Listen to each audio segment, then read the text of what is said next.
Bonjour, Bonjour, vous allez bien? ça va, ça va, ça va. Merci d'être là.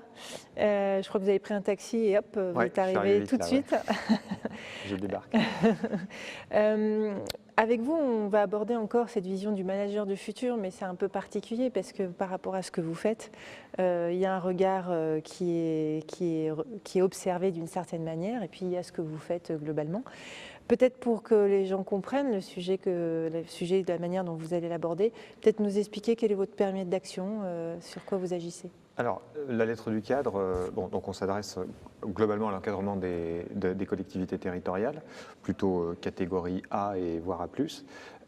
Ça fait maintenant pas mal d'années qu'on a créé une rubrique management et donc on parle beaucoup de sujets managériaux en essayant de faire le lien entre les pratiques et des choses un peu plus théoriques.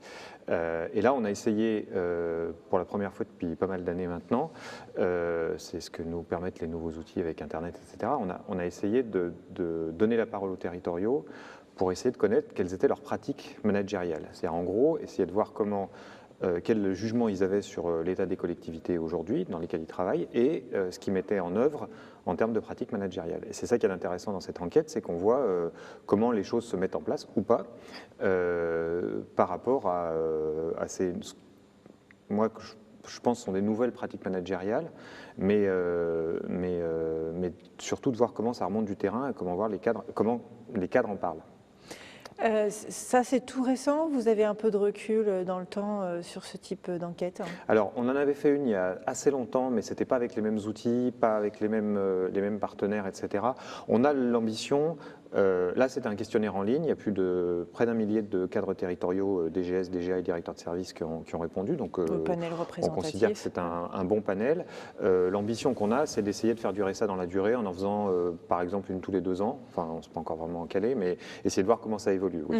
Donc c'est quelque chose qu'on pourra suivre J'espère. dans le temps. J'espère. A priori, oui. A priori, oui. Un effet miroir Ouais, en cours. Non, ça sera intéressant de voir comment les choses bougent. Ouais. D'accord. Alors justement, vous évoquez, bon là vous avez fait une photo à l'instant, vous avez un panel représentatif qui a répondu. Qu'est-ce qui ressort en synthèse et de cette enquête? Qu'est-ce qu'il faut retenir de ça? Alors, très rapidement, le premier truc qui saute aux yeux, c'est que les collectivités sont un petit peu au milieu du gué, et les managers territoriaux aussi. C'est-à-dire qu'en fait, les choses ont commencé à changer. En particulier, je vais revenir sur la manière dont ils envisagent le management, mais on est quand même loin d'avoir complètement changé de braquet et complètement changé on pourrait reprendre l'image du paquebot qui met longtemps à tourner, mais c'est un peu ça, c'est-à-dire que, voilà. Alors, l'idée, c'est que je pense que les territoriaux, ils ont basculé dans de nouvelles pratiques managériales, au moins dans leur tête. Pas tout à fait pratiques, mais de nouvelles conceptions managériales. C'est-à-dire qu'on se rend compte que les mots qu'ils citent quand on leur parle de management, ce sont des choses comme la bienveillance, la responsabilité, la confiance, des choses comme ça. Donc clairement, je pense qu'ils ont pris conscience qu'ils ne pouvaient pas être confrontés à la nouvelle situation des collectivités locales avec des outils managériaux qui étaient ceux de l'ancien temps. Pour autant, le regard qu'ils portent sur le fonctionnement des collectivités encore aujourd'hui, il est beaucoup plus mesuré. C'est-à-dire qu'en fait, eux, ils parlent de bienveillance, de confiance, de transversalité, de manière de fonctionner différemment. Et le regard qu'ils portent sur les collectivités, il est assez cru. Ce sont encore des modes de fonctionnement dans une très très grande majorité très hiérarchique, dans laquelle l'autorité, l'absence de souplesse, les habitudes qui ont du mal à bouger sont encore très très présentes. Et donc c'est la grande difficulté auquel ils sont confrontés aujourd'hui, c'est le décalage qu'il y a entre leurs ambitions et leur capacité encore à faire bouger les choses. Ce que vous êtes en train de dire, c'est qu'il y a un changement culturel qui s'est amorcé, les mentalités changent et en même temps, pour le moment, on n'est pas dans la transformation pratique totalement de ce qui peut être pensé. Ouais. Alors, il ne faut pas sous-estimer le poids de ce changement de mentalité. Je pense qu'il est super important parce que Et c'est pas pour passer de la pommade, mais je pense que des outils comme l'INET, ils ne sont pas pour rien, parce que dans les gens qu'on a interrogés, il y a des administrateurs territoriaux, donc qui sont passés par les formations de l'INET, etc. Mais il y a aussi des cadres qui sont passés par l'INET dans d'autres cursus. Et je pense que la manière dont ils abordent aujourd'hui, alors il y a un effet peut-être générationnel, qui est qu'avec l'arrivée de cadres territoriaux et un renouvellement qui commence à se faire de manière assez importante, ça joue. Mais je pense aussi qu'il y a des gens, quel que soit leur âge, qui se rendent bien compte qu'ils ont envie de bouger, envie de pratiquer des choses un petit peu différentes, quoi. Et ça, c'est pas anonyme, c'est pas anodin. Et je pense qu'il ne faut pas sous-estimer ce basculement culturel, parce qu'il porte en lui quand même un changement de pratique à venir, qui n'est pas encore là, pas encore tout à fait là, mais qui, à mon avis, va être important. En tout cas, c'est le souhait qu'on peut émettre, parce que c'est quand même pas rien quand on voit les chiffres. On voit quand même que quand on demande aux gens quels sont les principales les mots, par exemple, qui dirigent leur management, ils répondent la confiance à des chiffres qui sont quand même 60-70%, enfin des choses qui ne sont pas anodins, quoi. C'est vraiment le sentiment qu'on a, c'est que c'est quand même un basculement qui est important. Ce que vous êtes en train de dire, c'est que les individus ont évolué. Et donc l'attente est forte, c'est-à-dire qu'il y a une limite, ils ne comprendraient pas que ça n'évolue pas dans le concret. Ça veut dire que vous êtes en train de dire que le système doit maintenant changer ? Alors, le côté plus obscur, j'allais dire, c'est effectivement qu'ils sont encore confrontés à des fonctionnements qui sont encore très rigides. Alors, il y a plusieurs éléments. Il y a le poids des habitudes. Vraiment, c'est-à-dire qu'aujourd'hui, faire bouger des organisations, c'est compliqué. Le terme « on a toujours fait comme ça », c'est quelque chose qui est à la fois très présent et très pesant pour les gens, pour les cadres. Il y a la peur du changement des collectivités et des agents. Et le fait que, comme les collectivités ont été pas mal bouleversées ces derniers temps pour des raisons à la fois financières, structurelles, et puis parce qu'il y a eu des législations qui n'arrêtent pas de changer, il y a plutôt une réaction de crispation de la part des territoriaux, et donc du coup ils doivent affronter ça aussi. Et puis il y a un autre élément qui est assez saillant dans ce qu'on a pu voir, c'est qu'en fait, autant les cadres sont très volontaires, il y a quelque chose qui est plutôt positif, c'est que l'ambiance, à la fois au sein des équipes de direction, la manière dont ils les décrivent, les relations de confiance qu'il y a au sein des équipes de direction et entre les équipes de direction et les agents, ils voient ça de manière assez positive. En revanche, le soutien qu'ils ont de leurs élus, là, il y a un gros problème. C'est-à-dire qu'ils ont le sentiment qu'au mieux, les élus ne les accompagnent pas, ne leur apportent pas un soutien important dans les démarches de changement managériaux qu'ils entreprennent. Au pire, ils desservent ces démarches parce qu'ils gardent des attitudes d'injonction contradictoire, d'intervention à des endroits où ils n'ont pas à intervenir. Et donc, du coup, la relation avec les élus et avec les cabinets, on voit quand même qu'il y a une différence assez importante entre la qualité des relations avec les agents et les équipes de direction et la qualité des relations avec les élus et les cabinets.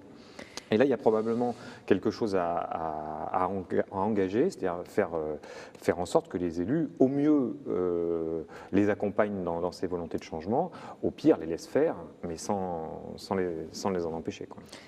Par rapport à ce que vous faites remonter, est-ce que vous voyez du coup des situations d'opportunité qui peuvent s'accélérer rapidement ? Moi, j'ai une conviction, c'est que c'est une bonne chose que le management ait changé, en tout cas dans la manière dont on approche les pratiques managériales. C'est-à-dire que le changement culturel dont on a parlé au début, moi, ma conviction, c'est que c'est la seule manière d'aborder les années qui viennent. D'abord parce que c'est une demande, je pense, de l'ensemble des agents. Et ensuite parce que c'est nécessaire. C'est-à-dire qu'objectivement, je pense qu'ils ont raison de penser que les anciens outils hiérarchiques, autoritaires, ne marchent pas. Et en particulier, je pense que si les collectivités et les cadres territoriaux arrivent à relever le défi de ce qui fait sens dans le service public, comment est-ce qu'on développe une démarche managériale cohérente, qui a du sens, qui a sur la forme est basée sur la confiance et sur le travail en commun. Moi, je pense que c'est la seule manière d'aborder. C'est vrai dans les collectivités, par ailleurs, c'est aussi vrai dans le privé. C'est-à-dire que je pense que de ce point de vue-là, il n'y a absolument aucune différence. Et je pense que c'est la bonne manière de faire les choses. Après, Combien de temps ça va mettre à s'engager? Je n'en sais rien.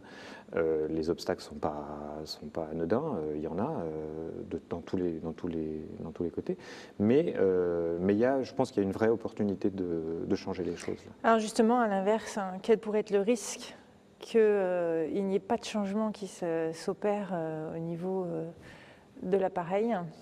Alors, il y a un risque de base, je dirais, qui est que on sait que les collectivités, comme pas mal d'organisations de travail, quoique elles le sont peut-être plus que d'autres administrations, mais que la culture du changement est difficile à installer.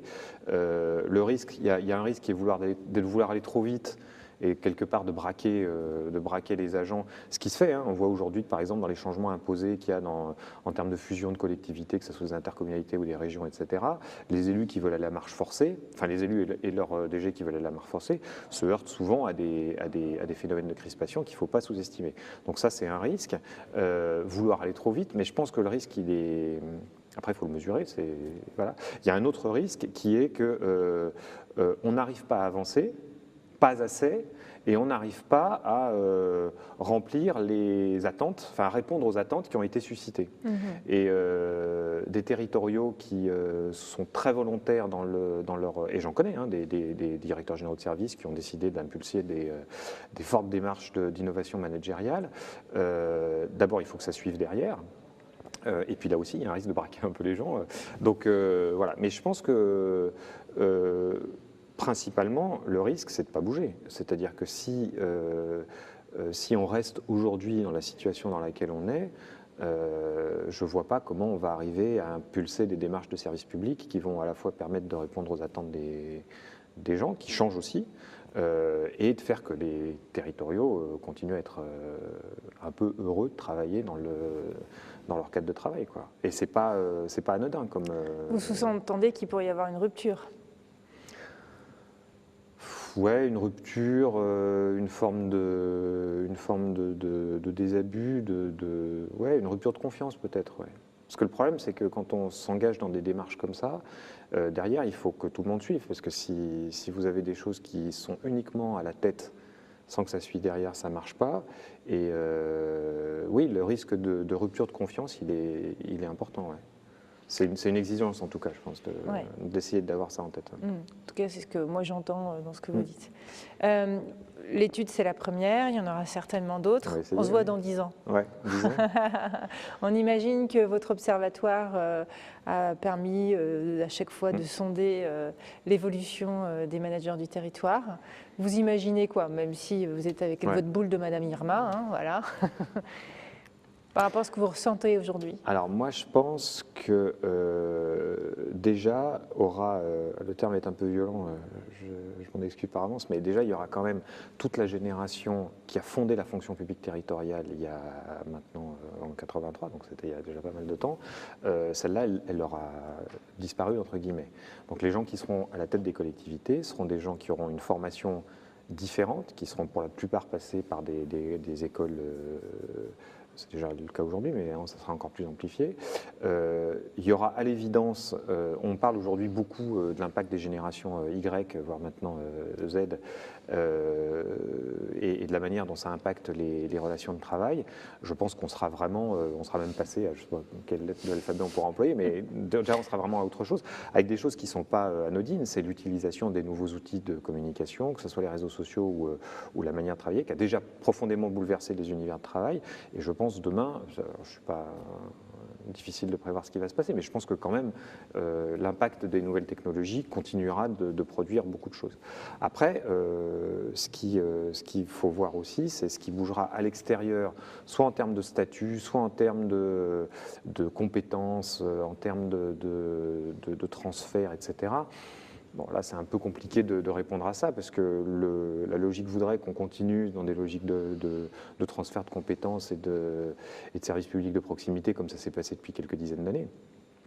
Mais il y a quand même une autre logique lourde qui est le fait que le service public ne se porte pas forcément très très bien, que le discours de défiance, au minimum de défiance envers les fonctionnaires est quand même très prégnant et donc il y a peut-être un enjeu là, c'est d'ailleurs de la part des fonctionnaires de voir comment par leur action, ils peuvent reconquérir une confiance que beaucoup s'appliquent à SAP quand même, y compris des gens qui ne sont pas fonctionnaires, donc, ou qui le sont. Donc demain, le manager, c'est le manager avec son smartphone qui a encore plus évolué. Il peut être en mobilité, il peut agir sur le terrain, il est connecté, il peut même superviser, il peut être en interaction avec tout son écosystème. Limite, il peut se responsabiliser sur les décisions beaucoup plus rapidement, c'est-à-dire que face à une situation, il peut être libre de décider. Sans forcément devoir subir un process qui demande un certain délai. Je caricature volontairement. Non, on peut imaginer ça. Je pense qu'il y a un élément qu'il ne faut pas... Enfin, la question des outils est importante, mais pas seulement les outils de nouvelles technologies. On a vu dans l'enquête, par exemple, que malgré les ambitions, il y a encore une assez grande méconnaissance des outils de management modernes, entre guillemets. C'est-à-dire que, par exemple, on s'aperçoit la pratique de la charte managériale, 80% la pratiquent pas. Alors les chiffres sont à peu près, on peut les retrouver de manière plus précise, mais une très grande majorité, les 4/5e des managers aujourd'hui pratiquent pas ça. Les réunions de cadre un petit peu plus, enfin les séminaires de cadre un petit peu plus, mais pas tellement plus que ça. Le diagnostic managérial, pareil, il y a 4/5e des managers qui ne l'utilisent pas. Donc il y a des outils qui sont à leur disposition, des nouvelles pratiques managériales qu'ils peuvent adopter. Moi je crois que plutôt que de se concentrer dans une question de discours, si on voit ce qui se passe demain, plutôt que de se concentrer sur la question des outils informatiques, je pense qu'il y a un grand enjeu à se concentrer sur les outils managériaux. Et on voit bien dans l'enquête, par exemple, qu'il y a beaucoup de managers qui considèrent que la pratique managériale, au sens du temps que ça prend de faire du management, pas seulement de faire un budget, pas seulement de s'occuper de savoir qui va créer des crèches, etc., mais le temps que ça prend de manager les équipes. Ce temps-là est tout à fait sous-estimé et par les élus et même par les managers eux-mêmes. Et je pense qu'une des révolutions qui peuvent enclencher, c'est de considérer que le management est une pratique professionnelle à temps plein, importante, et que quand on fait ça, on ne fait pas de la technique. On fait peut-être de la technique managériale, on ne fait pas de la technique mais de la technique budgétaire ou de la technique de ressources humaines, mais pourtant on remplit une tâche qui est absolument essentielle.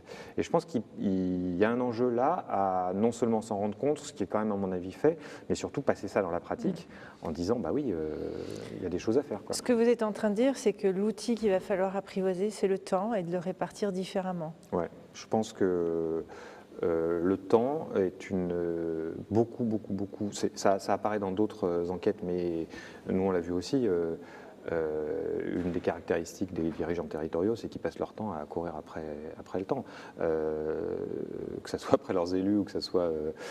voilà. Et je pense que dans toutes les organisations, le temps, par exemple, mais le temps invraisemblable qu'on passe en réunion à décider de choses qui pourraient être décidées plus rapidement dans d'autres cadres. Il y a un enjeu, je pense, dans les processus de décision, clairement. On voit que les processus de décision aujourd'hui sont tout à fait inadaptés, enfin dans le regard que les territoriaux portent, beaucoup de processus de décision sont tout à fait inadaptés à leurs ambitions managériales. Donc arriver à se détacher de choses qui sont imposées par les élus aussi, il y a peut-être quelque chose qui sera important dans les collectivités de demain, c'est si la fin du cumul des mandats devient une réalité, ça aura peut-être sur la manière, pour le pire ou pour le meilleur au sens de la présence des élus, mais il y aura des conséquences là-dessus. Donc je pense que le temps qu'ils prendront effectivement à manager plutôt que de faire autre chose, c'est une constante difficile parce que il y a beaucoup de territoriaux qui ont l'impression que leur compétence est avant tout dans leur capacité à maîtriser des budgets ou le statut. Moi, je pense qu'il est surtout dans leur capacité à manager, quoi. Comment simplifier la complexité ? En quelque sorte, oui. Merci Nicolas pour tout ça. Merci. Si vous aviez un message à adresser aux managers des territoires, ce serait lequel ? Moi, je pense qu'il ne faut pas avoir peur. C'est-à-dire qu'on a travaillé dans la confiance, dans la bienveillance, dans le collectif. Ce n'est pas des choses qu'on a l'habitude de faire. Ça suppose de bouleverser pas mal ses méthodes et son approche des autres. Et c'est sûr que par bien des aspects, c'est plus simple de donner un ordre. Moi, je pense que c'est moins efficace et que donc, du coup, je n'ai pas de conseils à donner parce que je ne suis pas moi-même, je pense qu'il y a des gens qui sont beaucoup plus compétents que moi, mais je pense quand même qu'avoir le courage d'aller jusqu'au bout de ces démarches-là, d'essayer d'y aller collectivement, c'est vraiment, pour moi, la seule voie, quand je dis collectivement, c'est en tant qu'équipe et avec les équipes. Je pense que c'est la seule manière d'avancer. Merci, belle journée. Merci.